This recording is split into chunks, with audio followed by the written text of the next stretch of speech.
प्रकार वैश्विक उथल पुथल से गुजर रहा है, जिस तरह का सामना कर रहा है, आपसी टकराव की चुनौतियां जिस तरह से प्रबल होती जा रही है, इसमें आज आवश्यकता ये प्रबल रूप से महसूस की जा रही है कि वैश्विक समाज के सभी देश एक परिवार की तरह साधनों की पवित्रता के बारे में सोचें,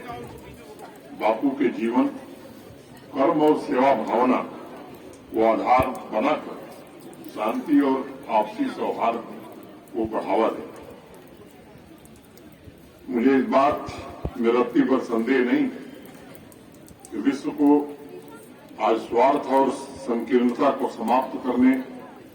विशाल हृदय और उदार चित्त द्वारा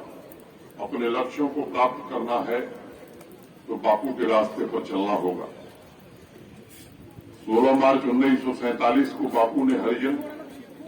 के एक अंक में लिखा था, जिस प्रकार एक पेड़ पर लाखों पत्तियां होती हैं,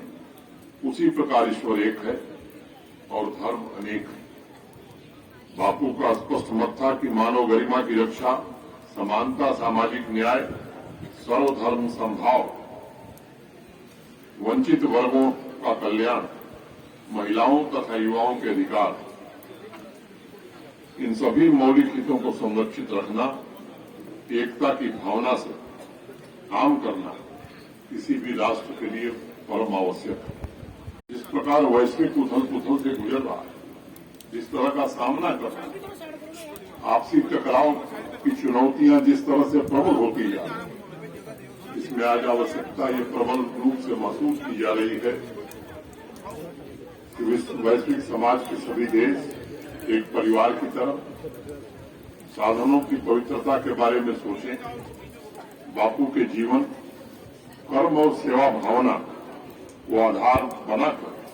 शांति और आपसी सौहार्द को बढ़ावा दें। मुझे इस बात में रत्ती भर संदेह नहीं है कि विश्व को आज स्वार्थ और संकीर्णता को समाप्त करने, विशाल हृदय और उदार चित्त द्वारा अपने लक्ष्यों को प्राप्त करना है तो बापू के रास्ते पर चलना होगा। 16 मार्च 1947 को बापू ने हरिजन के एक अंक में लिखा था, जिस प्रकार एक पेड़ पर लाखों पत्तियां होती हैं, उसी प्रकार ईश्वर एक है और धर्म अनेक है। बापू का स्पष्ट मत था कि मानव गरिमा की रक्षा, समानता, सामाजिक न्याय, सर्वधर्म समभाव, वंचित वर्गों का कल्याण, महिलाओं तथा युवाओं के अधिकार, इन सभी मौलिक हितों को संरक्षित रखना, एकता की भावना से काम करना किसी भी राष्ट्र के लिए परम आवश्यक है।